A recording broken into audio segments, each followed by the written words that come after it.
দারুণ ব্যাখ্যা, কিন্তু আমি জানি না যে আপনাদের জন্য সেটা কঠিন হয়ে যাবে কিনা, আপনাদের জন্য সেটা টাফ হয়ে যাবে কিনা। কোরআনের সবচাইতে বড় পণ্ডিত সাহাবীদের ভিতরে রাসূলের সাহাবী, আল্লাহ পাকের নবীর ওই সাহাবীর নাম হযরত আব্দুল্লাহ ইবনে আব্বাস রাদিয়াল্লাহু তাআলা আনহু। ও বাবাজিরা ভাইরা, হযরত আব্দুল্লাহ ইবনে আব্বাস রাদিয়াল্লাহু তাআলা আনহু বলেন, কোরআনুল কারীমের 14 পারা সূরা নাহলের 90 নম্বর আয়াতের প্রথম অংশে আমার আল্লাহ যে আদলের ব্যাপারে নির্দেশ দিয়েছেন, বান্দাদেরকে আমার আল্লাহ সুবিচার ন্যায় বিচারের নির্দেশ দিয়েছেন। হযরত আব্দুল্লাহ ইবনে আব্বাস রাদিয়াল্লাহু তাআলা আনহু জানিয়েছেন, ওই ন্যায় বিচারের প্রথম ব্যাখ্যাই হলো লা ইলাহা ইল্লাল্লাহ। আর একটু মন খুলে বলেন, আমি আরেকবার বলছি, হযরত আব্দুল্লাহ ইবনে আব্বাস তার চাইতে কোরআনের বড় কোন পণ্ডিত সে যুগেও ছিল না, আজকের যুগেও নেই, কিয়ামত পর্যন্ত কেউ আসবে না। তিনি একদিকে রাসূলের সাহাবী, আর একদিকে রাসূলের নিজের চাচাতো ভাই। সুবহানাল্লাহ। আর একটু মন খুলে বলেন, তিনি নিজে কোরআনের ব্যাখ্যা দিতেছেন, রাসূলের বয়স তখন 50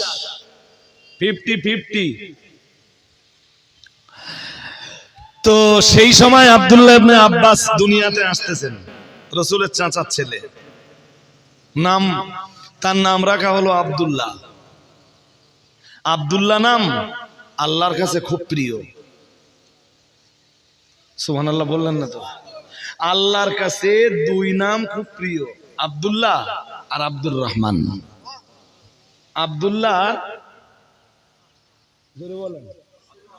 আব্দুল্লাহ নাম রেখে যদি নামাজ কালাম কিছু না থাকে, আব্দুল্লাহ মানে আল্লাহর গোলাম। আব্দুল্লাহ মানে, আরে জোরে বলতেছেন না কেন? আর আব্দুর রহমান মানে রহমানের গোলাম। রহমান কে? যিনি আল্লাহ তিনি রহমান। তো আব্দুল্লাহ নাম রেখে কি লাভ হবে যদি সে আল্লাহর জন্য নিজেকে সঁপে না দিতে পারে, যদি আল্লাহর জন্য সে মাথা নত না করতে পারে। এই রকম আব্দুল্লাহ আমার জানা আছে, হ্যাঁ, শুক্রবারও নামাজ পড়তে যায়।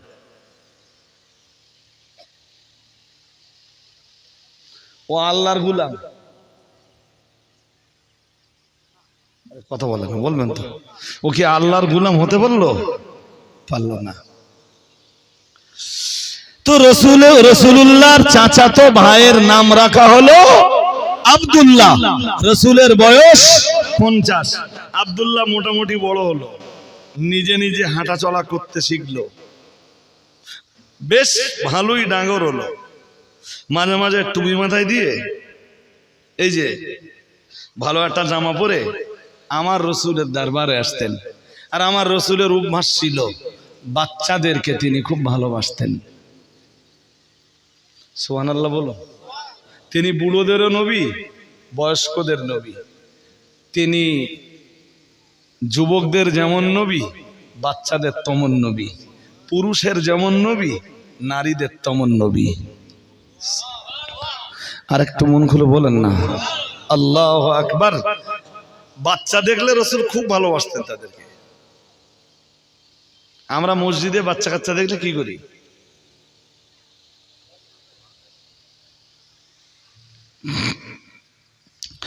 হাজিরিনে মজলিস মনে রাখুন, প্রিয় নবী মুহাম্মদুর রাসূলুল্লাহ সাল্লাল্লাহু আলাইহি ওয়াসাল্লাম আল্লাহ পাকের নবী বলতেন, ও আমার সাহাবীরা মনে রাখো, আমি মুহাম্মদুর রাসূলুল্লাহ সাল্লাল্লাহু আলাইহি ওয়াসাল্লাম বলছি।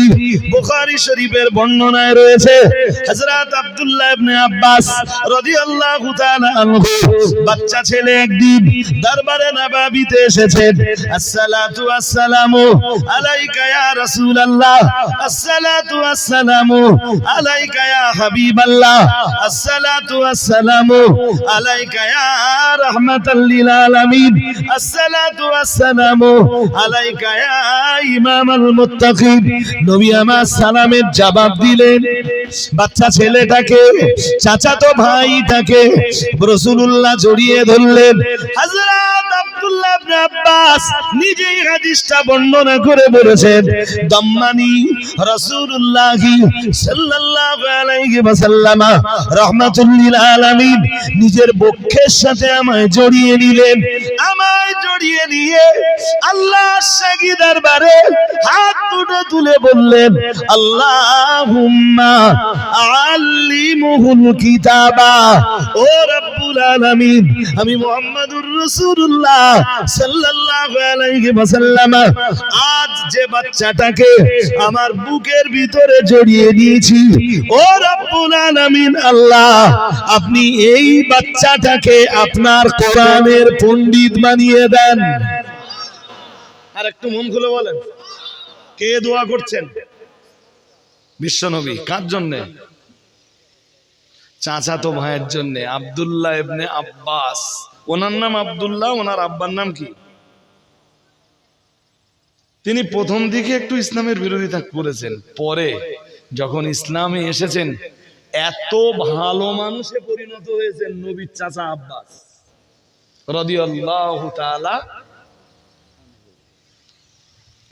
পরবর্তীকালে এত ভালো মানুষে পরিণত হয়েছেন, আমার নবীর সোহবতে আসবার পরে আমার রসুল ইন্তেকাল হয়ে গেলেন, আবু বকরের পিরিয়ড শেষ হলো, হযরত ওমরের পিরিয়ড যখন এলো, হযরত ওমর যখন মুসলিম জাহানের খলিফা হলেন, বুখারী শরীফের হাদিসে আসতেছে, হযরত ওমরের পিরিয়ডে যখন দেশে দুর্ভিক্ষ দেখা দিত, পানি না হতো, তখন হযরত ওমর রাসূলের চাচার ওসিলা দিয়ে আল্লাহর দরবারে পানির জন্য দোয়া করতেন।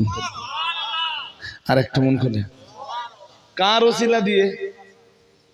আরে এই কথাটা একটু জোরে বলেন না, কার ওসিলা দিয়ে? আমার সমাজে এক শ্রেণীর মানুষ আছে, তারা বিশ্বাস করে যে ওসিলা দিয়ে দোয়া চাওয়া।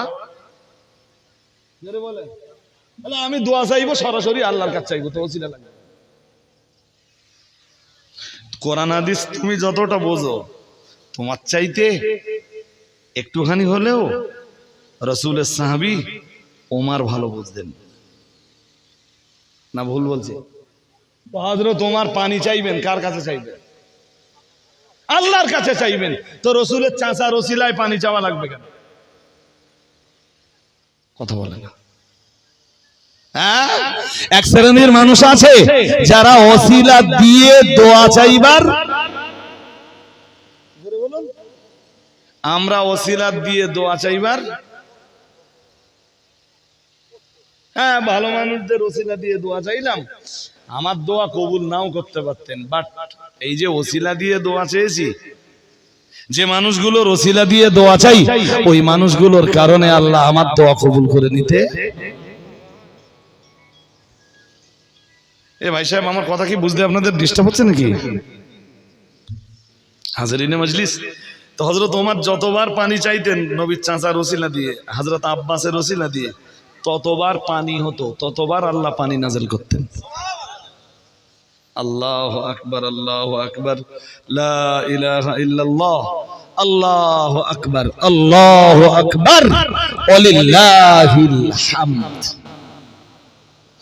সেই চাচার ছেলে আব্দুল্লাহ, আর আব্দুল্লাহর জন্য নবী দোয়া করতেছেন, আল্লাহ এই বাচ্চাটাকে আপনি কোরআনের পণ্ডিত বানাবেন। নবী যখন ইন্তেকাল করতেছেন, আব্দুল্লাহর বয়স 13 সাড়ে 13 বছর, আরে যখন ভূমিষ্ঠ হচ্ছেন তখন 50, আর রাসূল ইন্তেকাল করতেছেন 63-তে। তাহলে আব্দুল্লাহর বয়স কত? 13 সাড়ে 13, খুব বেশি, খুব টেনে টুনে বললেন 14, তার চেয়ে বেশি তো। বাট এই 14 বছরের বাচ্চাটার জন্য আমার আল্লাহ তার নবীর দোয়াকে কবুল করে নিয়ে আল্লাহর আকাশের নিচে জমিনের উপরে সবচাইতে বড় পণ্ডিত, কোরআনুল কারীমের সবচাইতে বড় পণ্ডিত আমার আল্লাহ হযরত আব্দুল্লাহ ইবনে আব্বাসকেই বানিয়ে দিলেন। আর একটু মন খুলে বলুন ভাই সাহেব, আরো কিছু কথা ছিল হয়তো আমি বলতে পারতাম, কিন্তু সব কথা বললে হয়তো আপনারা নিতে পারবেন না। কোরআনের কোনো আয়াতের ব্যাখ্যা, আমার নিজের মন গড়া কোনো ব্যাখ্যা দেওয়ার অধিকার আমার, কোন আয়াত পড়বো আর আমি ইচ্ছা মতো ব্যাখ্যা দেব, এই অধিকার আমাকে দেওয়া আমার শুধু না, কারণ নেই। কোরআনের সেই ব্যাখ্যা জনসমক্ষে দেওয়া চলবে যে ব্যাখ্যা দিয়েছেন স্বয়ং আল্লাহ। স্বয়ং কোরআনের এক আয়াত আর এক আয়াতের ব্যাখ্যা, এক আয়াত দিয়ে আর এক আয়াতের ব্যাখ্যা নিতে হবে। কোরআনুল কারিমে এই রূপ আয়াত আছে, যদি তা না পাওয়া যায় তাহলে কোরআনের ব্যাখ্যা নিতে হবে রসুলের হাদিস দিয়ে, দেখতে হবে রসুলুল্লাহ ওই আয়াতের ব্যাখ্যায় কোনো হাদিস দিয়েছেন কিনা। যদি সেখানেও না পাওয়া যায় তখন ফিরে আসতে হবে আকওয়ালে সাহাবার দিকে, মানে সাহাবীদের কোনো মন্তব্য ওই আয়াতের ব্যাপারে আছে কিনা। কথা কি বুঝতেছেন? কোন মৌলানা যদি কোন আয়াত পড়ে নিজের ইচ্ছা মতো ব্যাখ্যা করে, ওই মৌলানার জায়গা জাহান্নাম, জাহান্নাম, জাহান্নাম। এ কথা আমি বলিনি, ১৫০০ বছর আগে আপনাদের রাসূল বিশ্বের দরবারে দাঁড়িয়ে বলে গেছেন, মান ফাসসারাল কুরআনা বিরাইহি। রাসূলুল্লাহ জানিয়েছেন, কেউ যদি কোরআনের মন গড়া ব্যাখ্যা করে, ফালিয়াতাবাওয়া মাকআদাহু মিনান নার, সে যেন জাহান্নামের একটা সিটকে দুনিয়া থেকেই রিজার্ভ করে নিল। বলুন নাউজুবিল্লাহ। আর একটু জোর করে বলেন। তাহলে ইচ্ছা মতো কোরআনের আয়াতের ব্যাখ্যা দেওয়ার অধিকার কারোর নাই। তাহলে আপনারা প্রশ্ন করতে পারেন যে হুজুর ব্যাখ্যা কার কাছে নেব? মিন্স আলেমরা কার কাছে ব্যাখ্যা নেবে? আলেমরা ব্যাখ্যা নিবে আব্দুল্লাহ ইবনে আব্বাসের মতো সাহাবীর কাছে। আর একটু মন খুলে বললেন না তো, কার কাছে? নইলে সব উল্টো পাল্টা চালু হয়ে যাবে, হুজুরও সময় মতো ওখানে চলে যাবে, আর ওই হুজুরের অনুসরণ যারা করবে, ওই হুজুরের তাবে যারা হবে, ওই হুজুরের বক্তব্য অনুযায়ী যারা আমল করবে, তাদেরও জায়গা হবে। ইমাম যদি ঠিক না থাকে, মুক্তাদিও, বলুন আপনাদের কি অসুবিধা হচ্ছে নাকি? হ্যাঁ, চলুন 14 পারা সূরা নাহলের 90 নম্বর আয়াতের ব্যাখ্যায় আব্দুল্লাহ ইবনে আব্বাস কি বলেন দেখে নেই। আব্দুল্লাহ ইবনে আব্বাস বলেছেন, ন্যায় বিচারের ব্যাখ্যা, সুবিচারের ব্যাখ্যা, আদলের ব্যাখ্যা, লা ইলাহা ইল্লাল্লাহ। সুবহানাল্লাহ বলেন। আচ্ছা, এইটা একটু আমারে বুঝিয়ে বলেন দিন দেখি, লা ইলাহা ইল্লাল্লাহর সাথে ন্যায় বিচারের কি সম্পর্ক আছে?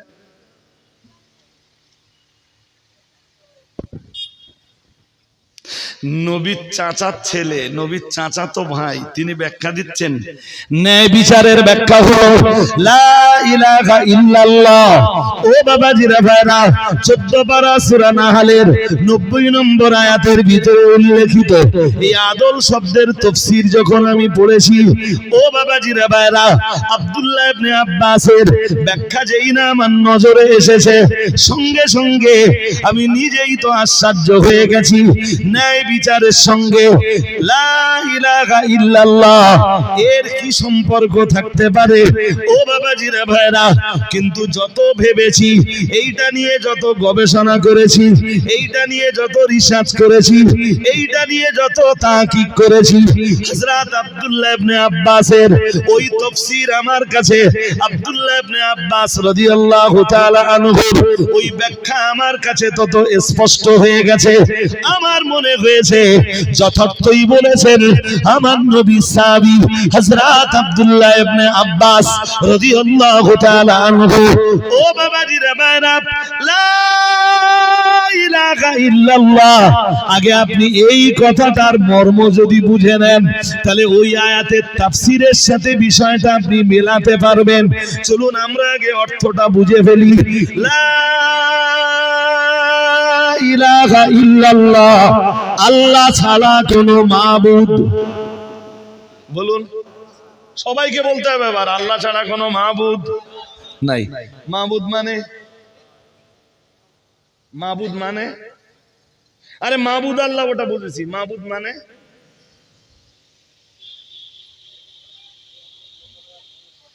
হ্যাঁ বলে বলেন। এইটাই দুর্বলতা যে হুজুর সারা জীবন শুনলুম কিন্তু কালেমার অর্থটাও বুঝলুম না।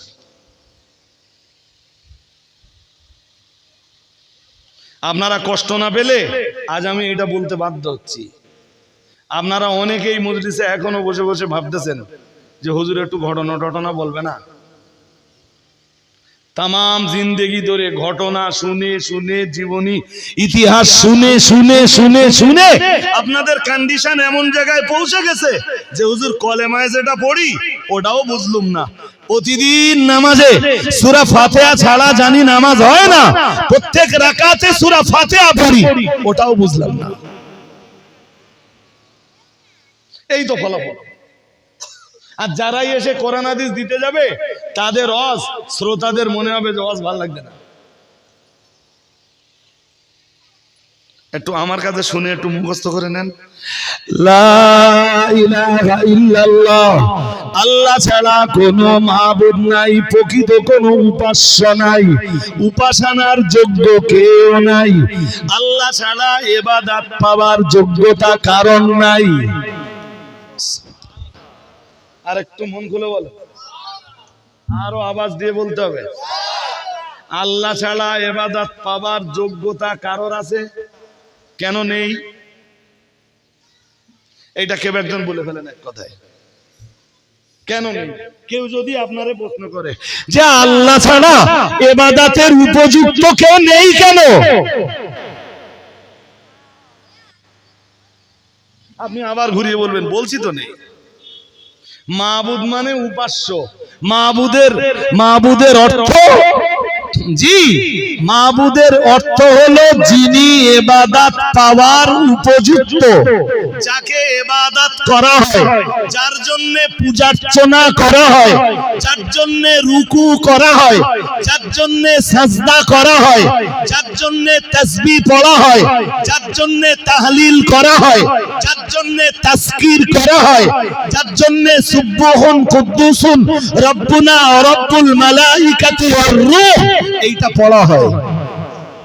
সবাই মিলে মিশে সুবহানাল্লাহ বলতে পারেন? হ্যাঁ, কার জন্য পড়া হয়? সবাই বলেন কার জন্য? তো সেই আল্লাহ ছাড়া আর কোন উপাস্য আছে, মাবুদ আছে নেই কেন? ওটাও জানেন না? জানি, হ্যাঁ না কিছু বলে না, জানি শুধু ওই পড়ি লা ইলাহা ইল্লাল্লাহ। এমনও মজলিস আছে, আমি কলেমা পড়ার বিরোধী না, কালেমা তো আমিও পড়ি, বহু মজলিসে আমিও পড়ি, কালেমা যেখানে আমিও পড়াই। তার মানে এই না যে 20 মিনিট কালেমা যেখানে, 2 ঘন্টার সময় নিয়ে বসে যদি 20 মিনিট যেখানে পার করে দেই তাহলে আমি কোরআন হাদিসের বয়ান জনগণের কাছে কখন করবো? জিকির করা দরকার, ঠিক আছে 3-4 বার করে নেই, 4-5 বার করে নেই, দিলটা একটু আনন্দ পাক। পড়ুন, আমরা আজকেও একটু করে নেই, সবাই করেন। হাদিস শরীফ বিবরণ দিয়েছে প্রিয় নবী মুহাম্মদুর রাসূলুল্লাহ সাল্লাল্লাহু আলাইহি ওয়াসাল্লাম, নবী আমার জানিয়ে দিয়েছেন, ও আমার সাহাবীরা মনে রাখো, আমি মুহাম্মদুর রাসূলুল্লাহ সাল্লাল্লাহু আলাইহি ওয়াসাল্লাম আমি আল্লাহ পাকের নবী বলছি, আফদালুদ যিকরি লা ইলাহা ইল্লাল্লাহ। বলুন আল্লাহু আকবার, আরো আওয়াজ দিয়ে বলেন। নবীজি বলতেছেন শ্রেষ্ঠ জিকির লা ইলাহা ইল্লাল্লাহ। পড়ুন সবাই, পড়া ভালো হচ্ছে না, লা আরো টানতে হবে, লা টানেন।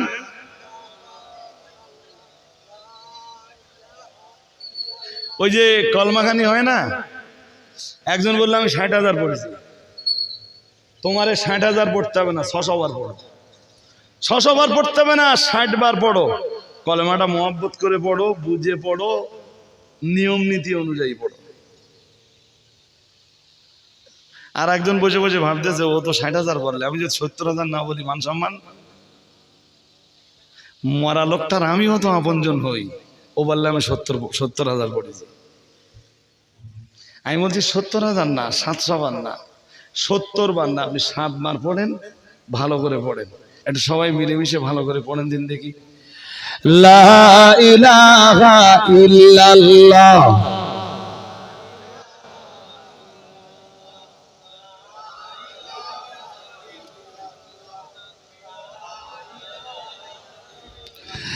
লা ইলাহা ইল্লাল্লাহু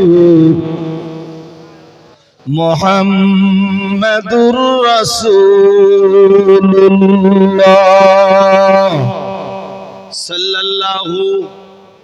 সবাই পড়েন, পড়লেন না কেন? আরো আওয়াজ তুলে পড়েন, সাল্লাল্লাহু আলাইহি ওয়াসাল্লাম। কালেমা পড়বেন, মাঝে মাঝে মুহাম্মাদুর রাসূলুল্লাহ পড়বেন, উঠতে বসতে চলতে ফিরতে। হুজুর কবে পড়িয়ে দেবে এইটা বড় ব্যাপার নয় ভাই সাহেব। আপনি সাইকেল চালিয়ে মার্কেটে যাচ্ছেন, কালেমা পড়তে পড়তে যান। যদি মরণ হয়, কালেমা পড়তে পড়তে আপনার মরণটা হয়ে গেল, আপনি কত ভাগ্যবান।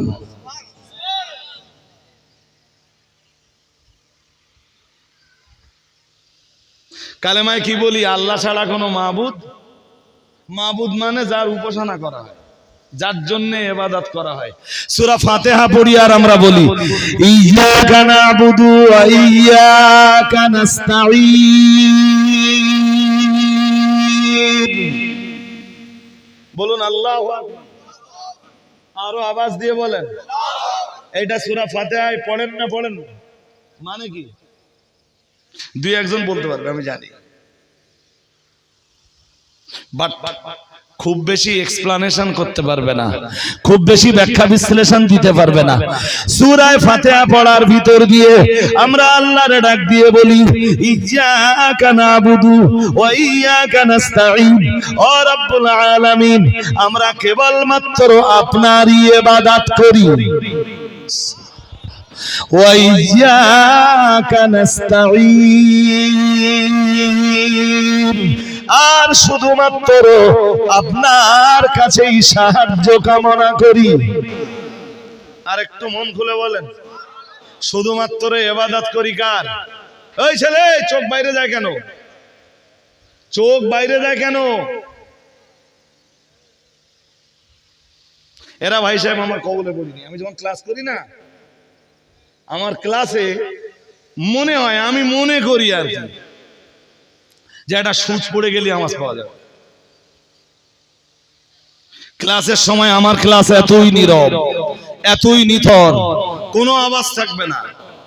আমার পড়া মনোযোগ দিয়ে শুনতে হবে, নইলে স্কুলে লিখে। বাবার হাতের কাজ করতিস, বাবার একটু আসান হতো। মেয়ে আছিস, বাড়িতে মায়ের হাতের কাজ করে দিলে মায়ের একটু আসান হতো। বাড়িতে মায়ের কাজও হলো না, তোর পড়াশোনাও হলো না। এখানে আপনি এখানে কেন এসেছেন যদি আমার কথা না বুঝেন? যদি ওয়াজ আপনি নাই বুঝলেন, এখানে কেন? বাড়ি শুয়ে থাকলে তো একটু ঘুমোতো। হাজিরিনে মজলিস, আমি বেকার আপনাদের বকছি রে। শুধুমাত্র আল্লাহরই ইবাদত করি। তা কেন? আল্লাহ ছাড়া আর কোনো মাবুদ নাই। ওই যে কালেমায় বলছি, আল্লাহ ব্যতীত প্রকৃত কোনো মাবুদ নেই। নেই কেন? এই প্রশ্নের জবাব আমার আল্লাহ দিয়েছেন আয়াতুল কুরসির ভিতরে। আর একটু মন খুলে, অনেক জায়গায় দিয়েছেন, তার ভিতরে আয়াতুল কুরসি আছে। আল্লাহু লা ইলাহা ইল্লা হুয়াল হাইয়ুল কাইয়্যুম লা তাখুযুহু সিনাতু ওয়ালা নাউম। পড়ুন আল্লাহু আকবার। আরো আওয়াজ দিয়ে বলেন। ওই প্রশ্নের জবাব আছে আয়াতুল কুরসিতে। কে কে পড়তে পারেন আয়াতুল কুরসি? হাত তুলবেন, হাত নামাবেন না। যারা হাত পুরো হাত তোলেন, মানে অর্ধেক অর্ধেক হাত তোলা মানে কি? আমিও পারি পড়তে, বলেন দেখি। অনেক হাত উঠেছে আলহামদুলিল্লাহ। আপনারা আরো ভালো বুঝবেন, যারা আয়াতুল কুরসি পড়তে পারেন না আপনারাও বুঝবেন এবং চেষ্টা করবেন বুঝবার। আল্লাহ নিজের পরিচয় দিচ্ছেন আয়াতুল কুরসির ভিতরে, পুরো আয়াতটার ভিতরে আল্লাহ নিজের পরিচয় দিচ্ছেন। প্রত্যেক ফরজ নামাজ যেই শেষ হবে আয়াতুল কুরসি পড়বেন। ফরজ নামাজ বোঝেন? ফজরের 2 রাকাত ফরজ, জোহরের চলে বলুন, আসরের, মাগরিবের, এশার, যেই ফরজ নামাজ শেষ কি পড়বো? কেন? হ্যাঁ, নবীজি বলতেছেন প্রত্যেক ফরজ নামাজের পরেই যারা আয়াতুল কুরসি পড়ে তাদের আর জান্নাতের মাঝখানের ব্যবধান হলো শুধু মৃত্যু। কথা এখনো বুঝতে পারেননি? তাদের আর জান্নাতের মাঝখানের বাধা হলো শুধু, মানে তারা জান্নাতে যায় না, মরে না তাই যায় না, যেই মরবে মরলেই জান্নাতে চলে যাবে। কত গুরুত্বপূর্ণ বিষয়, কিছু বোঝা যাচ্ছে? হ্যাঁ, আপনি দেখতেছেন ইমাম হাত তুলে দিয়েছে, ইমামের দোয়া করা শেষ হয়ে যাক, আপনি আয়াতুল কুরসিটা ভালো করে পড়ে নেন।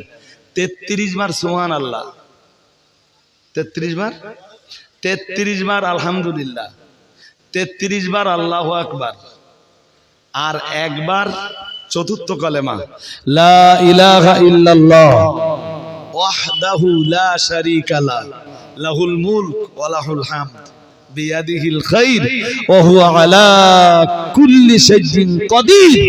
রাসূলুল্লাহ জানিয়েছেন ফরজ নামাজের শেষে যারা 33 বার আলহামদুলিল্লাহ, 33 বার সুবহানাল্লাহ, 33 বার আল্লাহু আকবার আর একবার চতুর্থ কালেমা যারা পড়ে, আল্লাহর হাবিব জানিয়েছেন তাদের গুনাহ যদি সমুদ্রের ফেনার সমতুল্য হয় তবুও আমার আল্লাহ তাদের জিন্দেগীর গুনাহকে maaf করে দেয়। আরেকটু মন খুলে বলুন, আপনি হাত তোলার জন্য এত ব্যস্ত হচ্ছেন কেন? হাত তোলার টাইম আছে। আপনার ইমাম যদি বড্ড ব্যস্ত হয় ইমামকে বলুন যে হাদিসের নির্দেশনা আছে, রাসূলুল্লাহ নির্দেশ দিয়েছেন ফরজ নামাজের পরে দোয়া করার আগে কিছু পড়তে হবে। আমি কি বোঝাতে পারছি নাকি? এ মেয়ে বস না, খুব যন্ত্রণা লাগায় ভাই। কোনো কারণে যদি আমার শ্রোতাদের বুঝতে কোনো ডিস্টার্ব হয় আমার কথা, সবচেয়ে বেশি আমি কষ্ট আমি পাই যে আমি এত কষ্ট করে এলাম, আমার শ্রোতাদেরকে আমি কথা বলে বোঝাতে পারলাম না। আপনি দোয়ার জন্য ব্যস্ত হচ্ছেন কেন? দোয়া তো হবে, দোয়া ফরজ নামাজের পরে দোয়ার কথাও রাসূলুল্লাহ বলেছেন, দোয়া তো অবশ্যই হবে। আপনি পড়াশোনাগুলো করবেন